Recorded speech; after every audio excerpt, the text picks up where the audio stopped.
अस्सलामुअलैकुम प्यारे बच्चों, आज हम हमारी किताब रम्मी सफ़ा नंबर 56 पर मौजूद क़ुव्वत-ए ज़ायक़ा के बारे में मालूमात हासिल करेंगे। क़ुव्वत-ए ज़ायक़ा यानी ज़बान के जरिए चखना, लज्जत मालूम करना। पहला है मीठा, जैसे शक्कर, गुड़, जलेबी, मिठाइयाँ, है ना, इनका जायका मीठा होता है। दूसरा है नमकीन यानी खारा, जैसे नमक, पापड़, पूरी, वेफर्स, इनका जायका नमकीन होता है।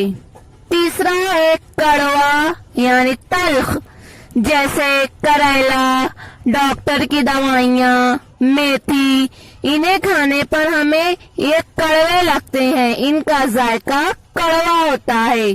चौथा है खट्टा, जिसे तुर्क भी कहते हैं, जैसे कैरी, इमली, लीमू, इन्हें खाने पर हमें खट्टा लगता है ना, ये खट्टे होते हैं।